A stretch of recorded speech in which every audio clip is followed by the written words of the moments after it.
अस्सलाम वालेकुम जी, मैं हूं अलीना फारूक शेख और इलेक्शन कमीशन की जानिब से सेनेट इंतखाबात की तारीख का ऐलान कर दिया गया है। 3 मार्च को होगी वोटिंग सेनेट के इलेक्शंस के लिए और पूरा शेड्यूल जारी कर दिया गया है। कल से जो नामजदगियां हैं उसके कागजात वसूल करने शुरू करेगी इलेक्शन कमीशन। साथ ही साथ जनाब जहां गहमा गहमी तो चल रही है, लिस्टें बन रही हैं, कौन अपनी पार्टी से किसको मुंतखब करना चाहता है सेनेट इलेक्शंस के लिए, कौन अपना उम्मीदवार खड़ा करना चाहता है, बड़ी कयास आराइयां भी हो रही हैं। लेकिन साथ ही साथ ये एक सदारती रेफरेंस एडवाइस जो ली गई है इलेक्शन कमीशन ने आज उसमें अपना जवाब भी जमा करवाया है। जवाब नहीं, एज सच अपने दलाइल दिए हैं सुप्रीम कोर्ट के रूबरू। उन्होंने बताया है कि जनाब जैसे शेड्यूल जारी हो गया है तो अगर सुप्रीम कोर्ट का फैसला या जल्दी नहीं आती तो क्या असरात हो सकते हैं या कब तक आएगी, इसके ऊपर भी हमने डिस्कशन करनी है। आज कोर्ट में समाअत क्या हुई और सबसे बुनियादी नुक्ता जिसके ऊपर ये सारी की सारी बहस हो रही है, वोट का तरीकाकार क्या होगा, यानी वोटिंग किस तरह होगी, ओपन बैलेट से होगी या फिर वही सिंगल ट्रांसफरेबल वोट खुफिया रायशुमारी से होगी। इसके ऊपर ऊंट किसी करवट नहीं बैठ रहा है अभी तक। तो अपने एनालिस्ट से हमने कुछ शेड्यूल के ऊपर बात करनी है, अदालती समाअत के ऊपर बात करेंगे, राब्ते भी बड़े हो रहे हैं उसके ऊपर बात करते हैं। बुनियादी सवाल हमारा इस सारी चीज को डिस्कस करने के लिए कुछ यूं कि सुप्रीम कोर्ट के फैसले का इंतजार किया जा रहा है, क्या हुकूमत 2021 का सेनेट इलेक्शन ओपन बैलेट से करवा पाएगी, हाँ या नहीं के ऑप्शन है हमारे एनालिस्ट के पास। पैनल का तारुफ आपसे करवा दूं। रीमा उमर साहिबा,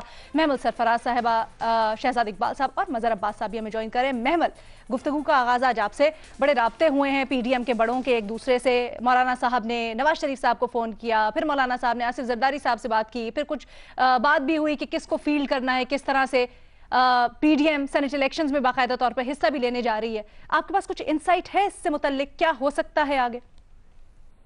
देखिए रीना, पहली चीज तो ये है कि ऑप्शन तो मैं इसके अंदर कोई भी नहीं लूंगी, क्योंकि ये क्या सराई होगी जब तक सुप्रीम कोर्ट के फैसला एडवाइजरी नहीं आती तो हमें नहीं मालूम कि इलेक्शन जो है सेनेट के वो क्या इलेक्शन एक्ट के तहत होंगे या वो अंडर द कॉन्स्टिट्यूशन होंगे। तो अगर तो अंडर द कॉन्स्टिट्यूशन हुए फिर तो सीक्रेट बैलेट है, अनलेस कि ये बिल वो पास करा सके, जो कि अभी तो नहीं लग रहा कि कोई पास होने जा रहा है। दूसरी तरफ ये अगर इलेक्शन एक्ट के तहत हुए तो फिर वो ऑर्डिनेंस तो तैयार है, फिर वो उसके तहत हो सकता है। असल जो इसके अंदर जो दूसरा जो आपने सवाल किया है कि क्या जो पीडीएम के कैंडिडेट्स और वो सारी जो चीजें, देखिए उसके ऊपर अभी भी राब्ते भी जारी है, उसके ऊपर मुशावरत भी जारी है कि क्या किसको खड़ा किया जा सकता है। जिस तरह आज यूसुफ रजा गिलानी साहब के हवाले से तो उनके बेटे ने तरदीद कर दी है कि उनका तो अभी वोट ट्रांसफर नहीं इस्लामाबाद हुआ, तो फिर उससे अब ये मुझे एग्जैक्ट कानून का नहीं पता है, क्योंकि कुछ लोग ये कह रहे हैं कि शायद वो अब वोट ट्रांसफर कर भी नहीं सकते क्योंकि शेड्यूल जारी हो चुका है। दूसरी तरफ कुछ लोग कह रहे हैं कि 2 दिन है क्योंकि नॉमिनेशन के, तो शायद उसमें हो सकता है। लेकिन मेरे ख्याल में पहली वाली बात जो है, मतलब खैर वो कानून जो है वो बेहतर, मैंने नहीं उसका भी कानून चेक किया। दूसरी चीज जो है कि पीडीएम को ये डर जरूर है कि अगर हम अपना कंसेंसस कैंडिडेट, जिस तरह पहले एक जो कॉन्फिडेंस भी था कि हम अगर खड़े करते हैं तो फिर वो एक वोट ऑफ नो कॉन्फिडेंस हो जाता है अगर वो जीत जाता है इस्लामाबाद से कंसेंसस कैंडिडेट। लेकिन दूसरी तरफ एक मैंने उस वक्त भी पहले बात ये की थी कि ऑपोजिशन को ये भी है डर कि ये ना हो कि कहीं लेने के देने ना पड़ जाए, यानी कि अगर सीक्रेट बैलेट ही रहता है और फिर इनके अपने लोग ही इनके खिलाफ अगर वोट कर देते हैं, पता तो किसी को नहीं चलेगा क्योंकि अगर सीक्रेट बैलेट होगा। और फिर आपको याद है कि गवर्नमेंट तो अभी कह भी रही है कि ऑपोजिशन फिर उस वक्त रोएगी इलेक्शनों के बाद अगर यानी कि सीक्रेट बैलेटिंग ही हुई, तो इसलिए इन्हें चाहिए कि ओपन बैलेट को सपोर्ट करें। तो बहुत सारी क्या सराइयां ही हो रही हैं इस वक्त। तो एलिना, ये तो एक तो पहले नॉमिनेशन पेपर्स जो हैं वो जमा हो जाए, आया कि पीडीएम का कोई कंसेंसस कैंडिडेट बनेगा कि नहीं, कौन है, हो सकता है कि किसी और के बारे में इस वक्त सोच रहे हो। तो ये अभी चीजें जो हैं ये अगले 2-3 दिन में वैसे क्लियर होंगी, लेकिन एक्चुअली जो ये वोटिंग वाली पूरी चीज है कि कौन किसको वोट देगा, ये तो इलेक्शन डे पे ही पता चलेगा। अगर सीक्रेट बैलेटिंग हुई तो कुछ भी पॉसिबिलिटी है कि ऑपोजिशन को भी जो है वो एक्चुअली सही टफ टाइम उनको मिले इस चीज में। अच्छा ठीक है, इस राय को आगे लेके चलेंगे। लेकिन शहजाद, आज जो सुप्रीम कोर्ट में सदारती रेफरेंस के ऊपर बहस हो रही थी, बड़े इंटरेस्टिंग रिमार्क सामने आए हैं। जनाब अटॉर्नी जनरल साहब ने कहा अदालत को कि अगर 3 मार्च से एक दिन पहले भी आप फैसला दे दें तो हम इलेक्शंस ओपन बैलेट के मुताबिक या फैसले के मुताबिक करवा देंगे, कोई कबाहत नहीं है। लेकिन जब इलेक्शन कमीशन के वकील साहब से पूछा गया तो वो उन्होंने कहा कि जी जो हमने इंतजामात करने पूरे के पूरे, उसके लिए हमें जरा मुनासिब वक्त दिया जाए तैयारी के लिए। तो ये कॉन्ट्रडिक्टिंग स्टेटमेंट्स हैं, आप क्या समझते हैं किस तरह से मामला आगे टर्न आउट कर सकता है? अच्छा देखिए, इस पर हमने वीकेंड पे, ओवर द वीकेंड, ये सवाल हमारे जहन में भी था। हमने शिबली फराज साहब से भी ये सवाल किया, क्योंकि पहले 2 कानूनदान से हम ये सवाल कर चुके थे और उन्होंने भी कहा कि ये क्लैरिटी नहीं है कि एक तो सिंपल है ना कि अगर सुप्रीम कोर्ट ने कह दिया कि 226 के परव्यू के अंडर नहीं आते सेनेट इंतखाबात, तो फिर जो ऑर्डिनेंस है वो इन प्लेस आ जाएगा। और अगर सुप्रीम कोर्ट ये कहती है कि नहीं, जो सेनेट इंतखाबात हैं वो 226 के तहत ही होते हैं, आर्टिकल 226 के तहत होते हैं, तो फिर इसका मतलब हुकूमत अगर ओपन बैलेट करवाना चाहती है तो वो फिर कॉन्स्टिट्यूशनल अमेंडमेंट के जरिए होगा। तीसरा ऑप्शन ये था कि अगर इसका फैसला, रेफरेंस का फैसला या रेफरेंस पर ओपिनियन सुप्रीम कोर्ट नहीं देती है और शेड्यूल जारी हो जाता है, तो फिर क्या होगा। तो हमारी अंडरस्टैंडिंग जो शिबली फराज साहब के जरिए पहुंची थी, उन्होंने ये कहा था कि अगर सुप्रीम कोर्ट साइलेंट रहता है या सुप्रीम कोर्ट उस दौरान अपना ओपिनियन नहीं देता, तो फिर इसका मतलब यही है कि जैसे माजी में सीक्रेट बैलेट होता था वही होगा। क्योंकि जो ऑर्डिनेंस है उसकी लैंग्वेज अगर आप देखें तो उसमें प्रोवाइडेड का लफ्ज लिखा हुआ है कि प्रोवाइडेड सुप्रीम कोर्ट ये कहता है कि आर्टिकल 226 के परव्यू में नहीं आते सेनेट इंतखाबात, तो ये ऑर्डिनेंस इन प्लेस होगा और आने वाले सेनेट के इंतखाबात जो है वो ओपन बैलेट के जरिए होंगे। तो मेरी अंडरस्टैंडिंग भी यही थी, हुकूमत से भी हमें यही पता चला था कि अगर शेड्यूल जारी होने तक सुप्रीम कोर्ट का कोई ओपिनियन नहीं आता, ओपन बैलेट।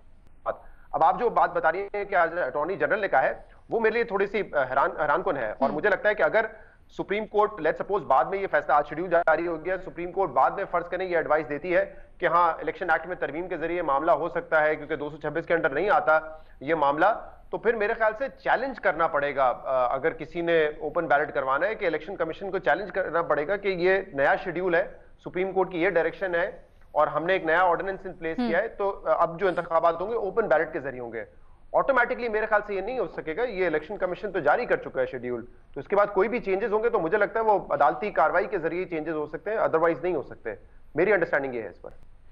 नहीं, लेकिन अभी तो सिर्फ शेड्यूल जारी किया गया ना शहजाद, गो के कानूनी नुक्ता, लेकिन अभी तक तो जब तक कागजात जमा होते हैं उसके बाद जांच पड़ताल का अमल और सब कुछ, मेरा ख्याल है 22 तक की गालिबन डेट है, उसके बाद छपाई शुरू होगी ना, तो अगर तब तक फैसला आ जाता है या उस तक भी तो मार्जिन नहीं है। नहीं, वो बात ठीक है आपकी, लेकिन एक दफा शेड्यूल जारी हो गया तो शेड्यूल जब जारी होगा तो एक प्रोसेस होगा ना, एक वो प्रोसेस तो आपका स्टार्ट हो गया, उसका आगाज तो हो गया है, उसके बाद कोई भी चेंज होना मेरे ख्याल से इतना आसान नहीं होगा। मेरे ख्याल से इतना सिंपल नहीं है कि कल को कोर्ट कह देती है कि ठीक है जी आर्टिकल 226 के अंडर नहीं आता और हुकूमत का जो ऑर्डिनेंस है वो इन प्लेस आ जाएगा, ओपन बैलेट हो जाएगा। मेरे ख्याल से ऐसे नहीं होगा। इलेक्शन कमीशन पहले भी अपनी इस पे एक राय दे चुकी है कि माजी में जितने भी इंतखाबात हुए हैं सेनेट के, वो सीक्रेट बैलेट से हुए हैं, यानी कि आर्टिकल 226 के तहत हुए हैं। तो अगर कोई सुप्रीम कोर्ट का डायरेक्शन ऐसी आती है तो मेरे ख्याल से हुकूमत को चैलेंज करना पड़ेगा। ये मामला ऐसे नहीं है कि ऑटोमेटिकली ऑर्डिनेंस इन प्लेस आ जाएगा फिर, क्योंकि शेड्यूल जारी हो चुका है अब। और आप मंतक भी देखें ना, मंतक यही थी, इस ऑर्डिनेंस को लाने की जो जवाब पेश किया जा रहा था हुकूमत की तरफ से, वो जवाब ही यही था ना कि हम चाहते हैं कि इसका मामला पहले हल हो जाए, शेड्यूल आने से पहले हल हो जाए, इसलिए हम ये चाह रहे थे कि ये हम लेकर आए ऑर्डिनेंस। तो उनका तो रीजनिंग यही थी उसके पीछे। ठीक है, ठीक है। हम रीमा से जरा ये जो कानूनी सारा इसका पहलू है ना, ये क्लियर कर लेते हैं। रीमा, आप इस बारे में क्या राय रखती हैं? क्या जैसे अब शेड्यूल जारी हो गया है, अभी मार्जिन है जब तक छपते नहीं है कागजात नामजदगी वगैरह और लिस्ट्स बाकायदा, उस तक मार्जिन है या फिर अब जरा प्रॉब्लम में पड़ गई है हुकूमत? जी शुक्रिया लीना। अलीना, शिबली फराज साहब ने भी यही कहा कि हम ऑर्डिनेंस जल्दी इसलिए लेके आए हैं ताकि स्केड्यूल अनाउंस होने से पहले फैसला हो जाए कि किस तरह इलेक्शन होने हैं, स्केड्यूल अनाउंस होने के बाद नहीं हो सकता। मेरा ख्याल है शहजाद अकबर साहब ने भी यही पोजीशन ली थी, तो मुझे भी काफी हैरत हुई कि अटॉर्नी जनरल साहब जो है अदालत में मुख्तलिफ पोजीशन ले रहे हैं। देखिए, इसमें कानूनी बात चाहे ना भी हो, एक प्रैक्टिकल इशू है। ये हमने लास्ट शो में भी बात की थी। जो ऑर्डिनेंस है उसमें लिखा है ओपन और आइडेंटिफाइबल बैलेट्स होंगे, इसकी कोई डेफिनेशन नहीं है इलेक्शन एक्ट में। तो इलेक्शन कमीशन को इसके तहत रूल्स बनाने पड़ेंगे, फिर ही वो इम्प्लीमेंट हो सकेगा कि ओपन और आइडेंटिफाइबल का क्या मतलब है। और इसमें एक आपको मजीद तफसील देने की जरूरत है कि अब सेनेट इलेक्शन का प्रोसीजर क्या होगा। आप एक लाइन में ये पूरा इशू जो है उसको रिजॉल्व नहीं कर सकते, तो चाहे लीगली वो कर भी सकें अब चेंजेस, मेरा ख्याल है प्रैक्टिकली आप इलेक्शन कमीशन को बहुत ही मुश्किल सिचुएशन में डाल रहे हो कि इंतखाबात से एक दिन पहले तक वो डाउट में रहें कि बैलेट पेपर्स पे क्या नाम आएंगे नहीं आएंगे, सिर्फ सीरियल नंबर आएगा, क्या आएगा। तो इतनी ये एक बहुत प्रैक्टिकल इशू भी बन गया है लीगल इशू के साथ साथ। दूसरी चीज अलीना, मैं इस पे पोजीशन ले लेती हूँ क्योंकि सुप्रीम कोर्ट ने एडवाइजरी ओपिनियन देना है।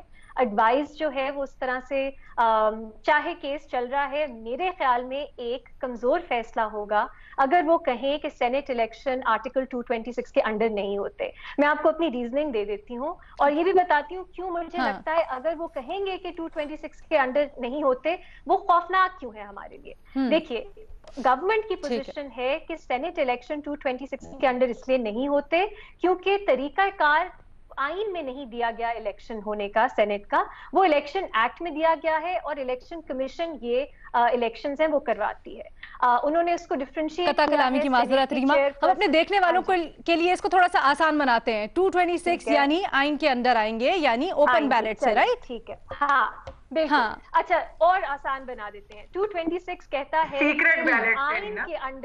आइन के अंदर हर इलेक्शन सीक्रेट होगा, सिर्फ दो एक्सेप्शंस हैं, प्राइम मिनिस्टर और चीफ मिनिस्टर्स। ठीक है, अब सवाल ये बनता है कि आइन के अंडर कौन कौन से इलेक्शन आते हैं।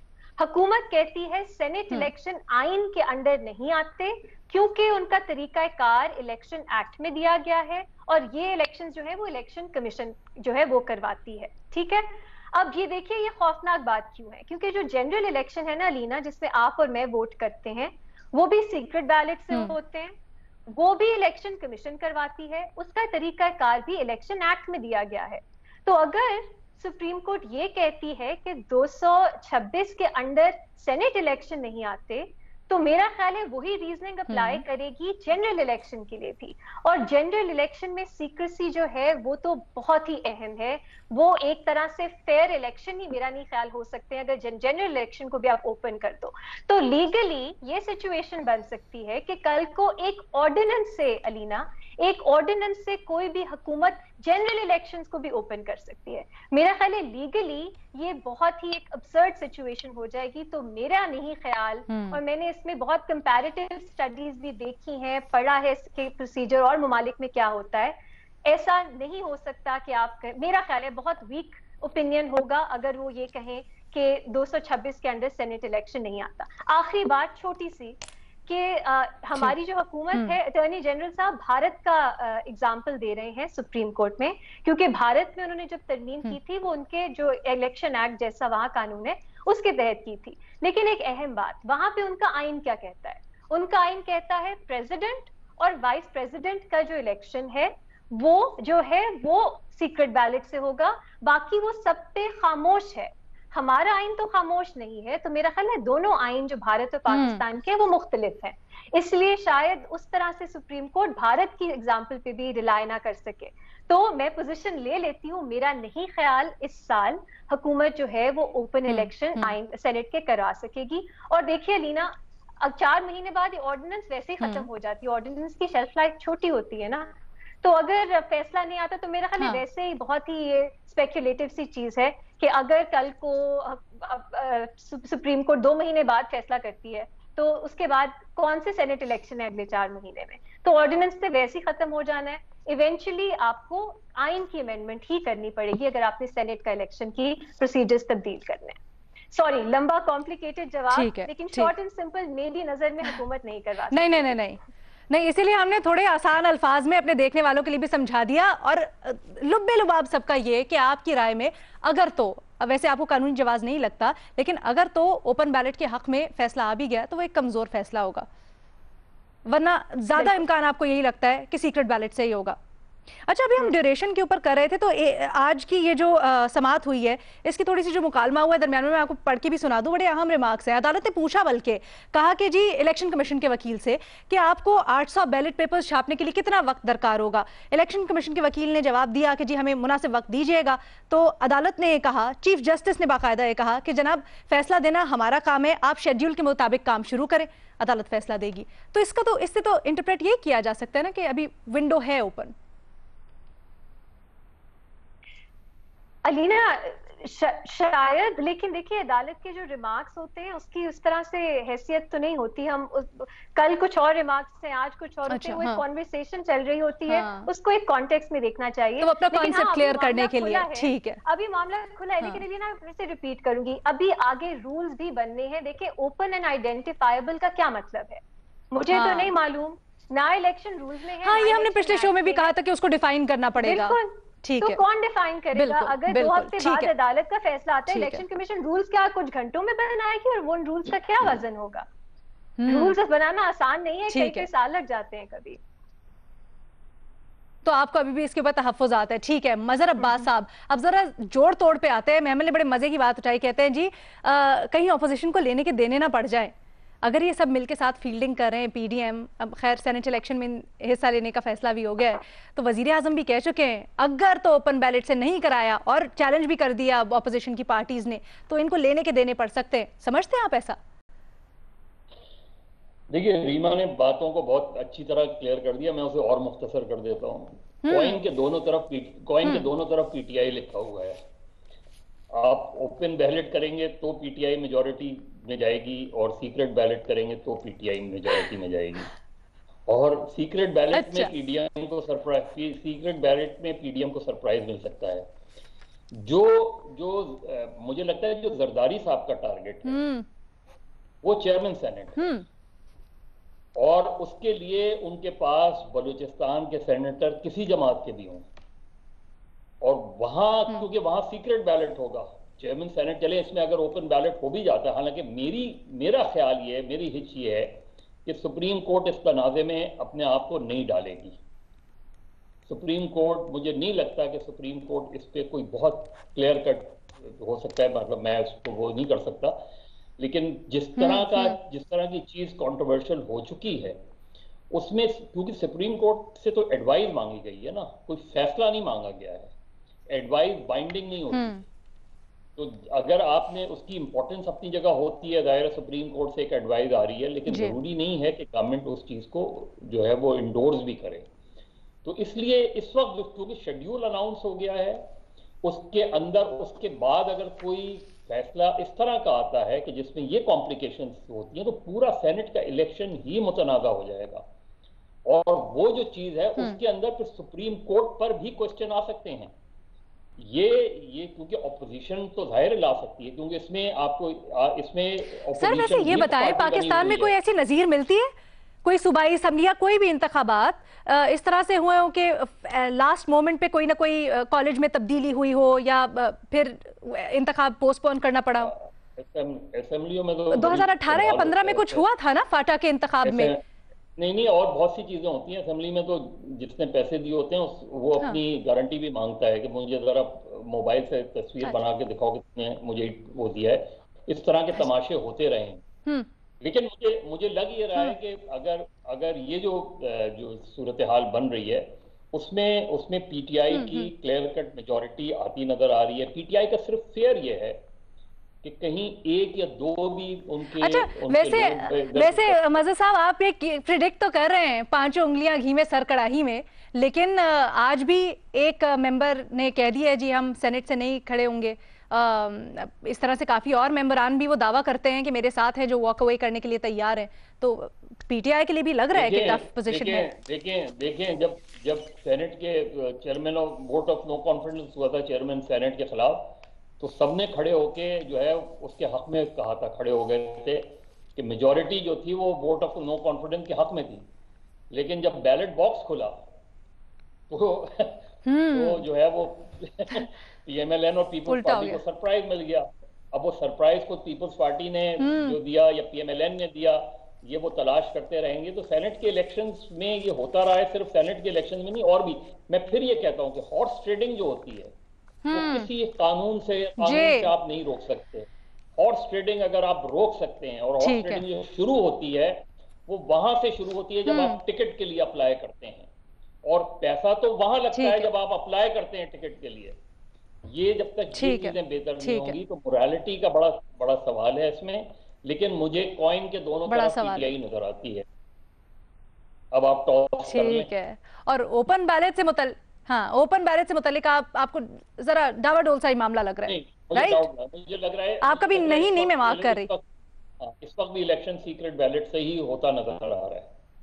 ठीक है जी, तो पहले सवाल के जवाब में रीमा और शहजाद इकबाल साहब वाज़े नहीं का ऑप्शन लेते हैं। शहजाद इकबाल साहब ने जो उनकी इन्फॉर्मेशन है, जो उनकी मुख्तलिफ हुकूमती शख्सियात और वकला से बात हुई है, उससे दलाइल दिए और ये नतीजा अखज़ किया। रीमा ने हमें मुख्तलिफ कानूनी हवाले देकर बताया। महमल कोई ऑप्शन नहीं लेती हैं, लेकिन वो ये कहती हैं कि अगर सीक्रेट बैलेट से हुआ तो वो अपोजिशन को लेने के देने भी पड़ सकते हैं, जो इतने अभी कॉन्फिडेंट नज़र आ रही है। मजहर अब्बास साहब ये कहते हैं कि जनाब जो मर्जी फैसला आए, चाहे ओपन बैलेट से हो या चाहे सीक्रेट बैलेट से हो, जीत पीटीआई की होगी। पीटीआई दोनों तरफ से बड़ी अच्छी लीड सिक्योर करेगी। जनाब दूसरे सवाल के साथ हाजिर होंगे एक छोटी सी ब्रेक के बाद।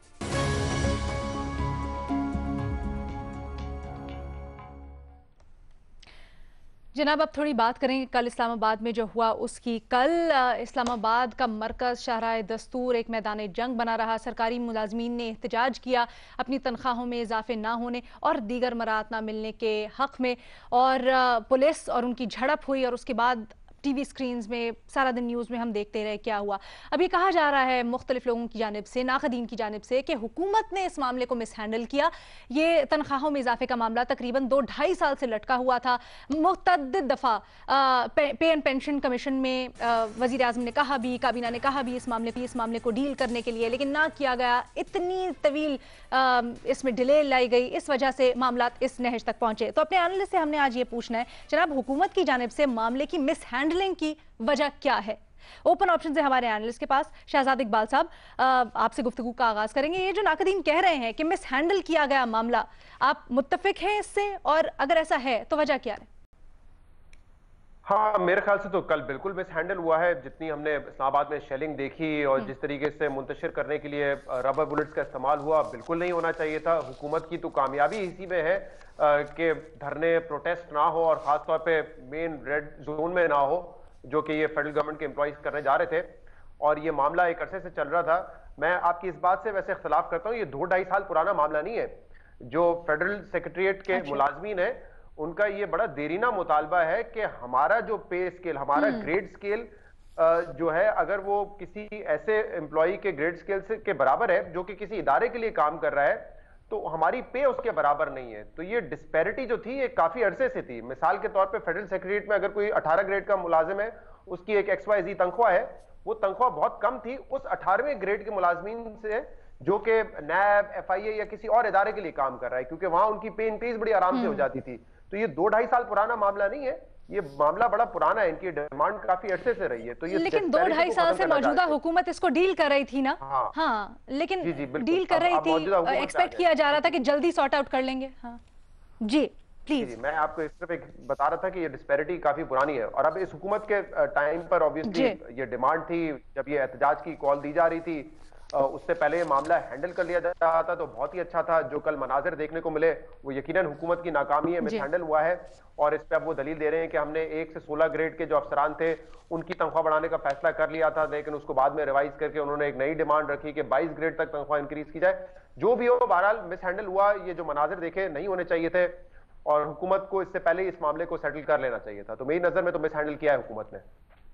जी ठीक है, और वजह क्या लगती है आपको? मेरे ख्याल से डिसीजन मेकिंग नहीं है प्रॉपर। पहले सोच के करते, मामला तो आपने बाद में भी हल करना था, जो कि किया है। और शायद वो अंडर एस्टिमेट कर रहे थे कि शायद वफाकी मुलाजमीन जो है वो इतना ज्यादा प्रेशर नहीं क्रिएट कर सकेंगे। लेकिन जो हुआ, मेरे ख्याल से आज उन्होंने अफसोस का इजहार भी किया है। खुद वुज़रा आके कह रहे थे कि बड़ी शर्मिंदगी हुई हमें देख के ये मनाजिर।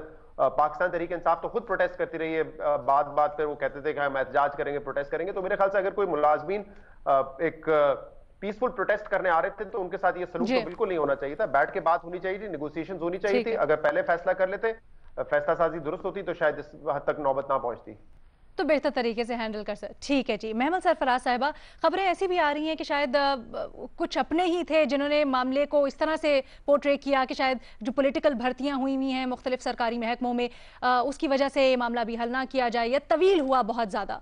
क्या आप इस राय से मुत्तफिक हैं? देखिए अलीना, बात यह है कि जो ये इतना तवील हुआ, जो कल जो मनाजिर हमारे सामने आए हैं, उसकी एक वजह ये भी है कि पॉलिटिकल अप्रोच, जो सियासी अप्रोच जब लेती है ना हुकूमतें, तो फिर उनको पता होता है कि इस तरह के मामलात को किस तरह से डील करनी होती है। एक बैक एंड के ऊपर एक पूरी बातचीत और हर चीज चल रही होती है और इस नहज तक लाने नहीं देते। जैसे शहजाद ने भी कहा कि इस नहज तक बात आनी ही नहीं चाहिए थी जब निगोसिएशन चल रही थी। अगर उनकी डिमांड थी भी कि जी 22 ग्रेड तक को भी आप बढ़ा दे, तो जिस तरह शेख रशीद साहब ने भी बताया कि जी वो तो हमारे पास बजट ही नहीं कि हम इतनी ज्यादा तनख्वाह में इजाफा कर सके, तो एक वो बात उनके साथ वैसे निगोशिएटिंग टेबल के ऊपर करनी चाहिए थी। कल जो चीज हुई इतनी हैवी हैंडेड तरीके से उनके जायज मुतालबात के ऊपर, पीसफुल प्रोटेस्टर्स के ऊपर जिस किस्म का कल जुल्म हुआ, तो ये मेरे ख्याल में किसी भी सियासी जमात को, किसी भी हुकूमत को ये चीज उनके हक में नहीं जाती। और जिस तरह शहजाद ने कहा कि आज एक्चुअली इन लोगों ने रिग्रेट भी शो किया, उन्होंने कहा कि हम बड़े शर्मिंदा भी और बड़ा अफसोस हुआ हमें, माफी भी एक तरह से उन्होंने वो मांगी कि ये होना ही नहीं चाहिए था और इस जगह तक आना नहीं चाहिए था। तो मेरे ख्याल में हुकूमत को ये सोचना चाहिए कि प्रोटेस्टर्स के साथ किस तरीके से डील करना चाहिए, क्योंकि खुद इस हुकूमत का जिस तरह है एक बैकग्राउंड भी है प्रोटेस्टर्स कि के वो साथ खुद किस भी तरीके से वो डील खुद भी करना बहुत चाहिए, ये ज्यादा हुकूमत को प्रोटेस्ट, हाँ सोचने जी। की जरूरत है। महमल, ये बड़ा इंपॉर्टेंट पॉइंट है। मुझे एक छोटी सी ब्रेक लेनी है। ब्रेक, जी जी, 100% डिमांड थी कि 100% उनकी तनख्वाह में इजाफा किया जाए, 25% पे उनको जो है एग्री कर लिया है, तो यही नेगोशिएशंस पहले भी कर सकते थे। ठीक है, ठीक है जी। एक छोटी सी मुझे ब्रेक लेनी है। ये नेगोशिएशंस के जो ट्रैक रिकॉर्ड रहा है हुकूमत का, उसके ऊपर थोड़ी सी बात करेंगे एक छोटे से ब्रेक के बाद।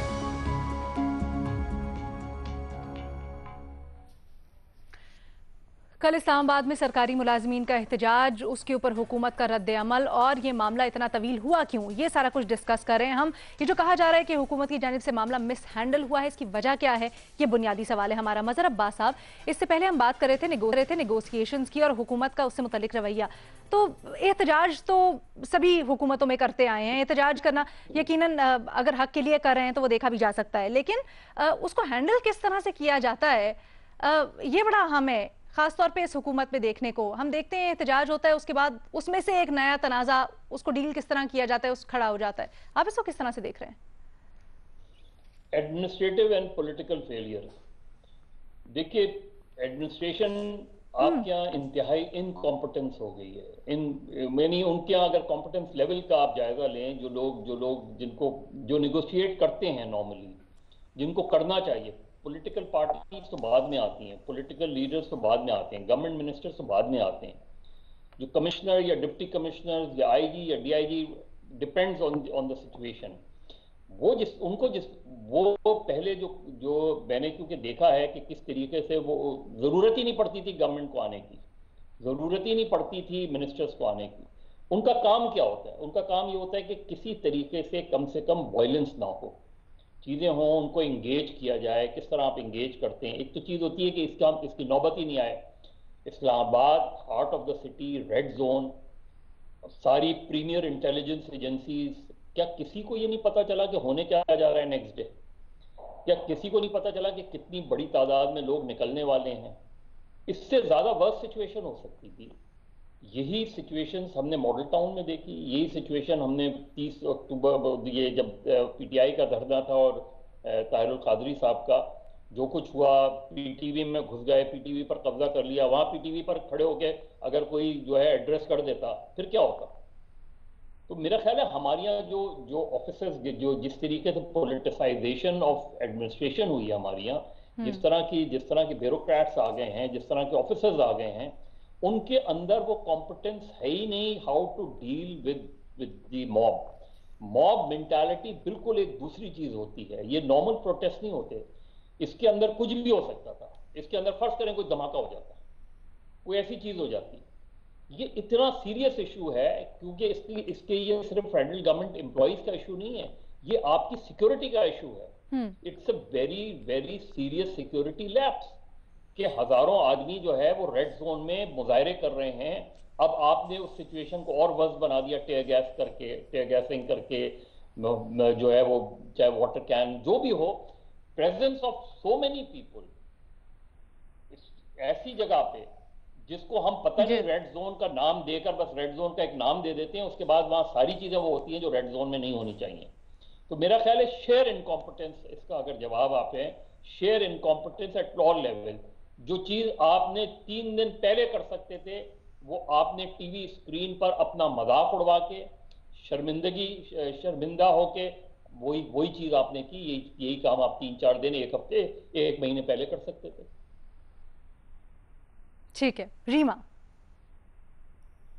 अलीना, मेरा ख्याल है मिस हैंडल हुकूमत इसलिए करती है क्योंकि उनको लगता है कोई और हैंडल कर लेगा ये सारे इश्यूज, तो वो वेट करते रहते हैं, इंतजार करते रहते हैं, जो मसला है वो क्राइसिस बन जाता है। और जो हमने कल देखा वो उसकी एक मिसाल है। आप और बहुत सी मिसालें देख सकती हैं। ये जो टीएलपी के साथ मुआहिदा हुआ है, डिले कर दिया 2 महीने और, अब 2 महीने बाद क्या होगा? आपका क्या ख्याल है नेशनल असेंबली में बड़े प्यार मोहब्बत से सब मिलजुल के इसका सोल्यूशन ढूंढेंगे? क्या ये हमारे मुल्क में इस वक्त पॉलिटिकल कॉन्टेक्स्ट ये इसकी सोच, इस सोच की भी इजाजत हमें देता है? तो मेरा ख्याल है ये हम स्टूडेंट्स के साथ भी आप देख लें, हर चीज डिले होती रहती है, क्राइसिस बन जाती है, फिर इस तरह हैवी हैंडेडनेस हम देखते हैं। तो ये तवक्को हुकूमत जो है उसी से होती है कि वो इन मसाइल को रिजॉल्व करेंगे, किसी और को मैनेज करने की एक्सपेक्टेशन हुकूमत को नहीं रखनी चाहिए। लेकिन एक छोटा सा पॉइंट और अलीना, जब ऑल पार्टीज कॉन्फ्रेंस हुई थी तो हमारी जो ऑपोजिशन पार्टीज हैं उन्होंने भी कहा था कि ये सब मसाइल, ये सब मूवमेंट्स, ये सब जो मुल्क में और तहरीकें चल रही हैं वो उनका साथ देंगे। लेकिन कल पीडीएम कहाँ थी? बहुत से मसाइल हैं, बहुत से लोग तंग हैं, वो सड़कों पे है, लेकिन ऑपोजिशन पार्टीज उस तरह से उनका साथ नहीं दे रही जिस तरह से उन्हें देना चाहिए। तो उन पे भी मेरा ख्याल है थोड़ी तनकीद होनी चाहिए कि वो कहाँ हैं, उनके वादे जो सारे थे बाकी तहरीकों के साथ मिलने के, उनका क्या हुआ? अच्छा, लेकिन रीमा, आप ये नहीं समझती कि अगर कल ऑपोजिशन भी इंटरवीन करती तो नंबर 1 इस मुजाहिरे को सियासी रंग मिल जाता और मामलात मजीद खराब हो सकते थे? अलीना, ये सब जो मसाइल हैं ये सियासी होते हैं। आप कैसे कह सकते हैं कि ये सियासी नहीं है? और अगर आपकी ऑपोजिशन पार्टीज जो हैं वो एक आपके जायज आपके आप मतलब आपके जो एक्सपेक्टेशंस हैं वो जायज हैं, तो क्यों ना पॉलिटिकल पार्टीज आपका साथ दें? अब आप स्टूडेंट्स का देख लें, अगर वो चाहते हैं स्टूडेंट यूनियंस जो है वो बहाल हों, उसमें अगर ऑपोजिशन पार्टीज साथ मिल जाएं तो ये पॉलिटिसाइज कैसे हो? तो अच्छी बात है, आप उसको पॉलिटिकल इशू को पॉलिटिकली बनाएं। और ये लीना, भारत में भी हम देखते हैं फार्मर्स प्रोटेस्ट में अगर उनकी ऑपोजिशन पार्टीज मिल जाए, उन बीजेपी भी यही कहती है कि ये पॉलिटिसाइज हो गया है, ये ऑपोजिशन करवा रही है। ऐसा नहीं होता। अगर आपकी जायज एक तहरीक है, आपके एक्सपेक्टेशंस हैं, आप कुछ चाहते हैं हुकूमत से, तो ऑपोजिशन पार्टीज को होना चाहिए उसका साथ। ये कोई टैबू नहीं हमें बनाना चाहिए। ठीक है जनाब। दूसरे सवाल के जवाब में हमारे तमाम एनालिस्ट वजूहात बताते हैं और अपने अपने जो वजूहात उनको लगती हैं, ये मामला क्यों मिस हैंडल हुआ, क्यों तवील हुआ, उसके हक में लॉजिक पेश किया। रीमा उमर साहिबा ने खुसूसी तौर पर गिला किया अपोजिशन जमातों से। वो कहती हैं कि अपोजिशन ने कहा था कि वो हर आवाज़ जो कि अपने मुतालबात के हक में आवाज़ उठाएगी वो उसकी आवाज़ बनेंगे, लेकिन कल अपोजिशन कहीं नहीं नजर आई। आपसे इजाज़त चाहेंगे। अल्लाह हाफिज़।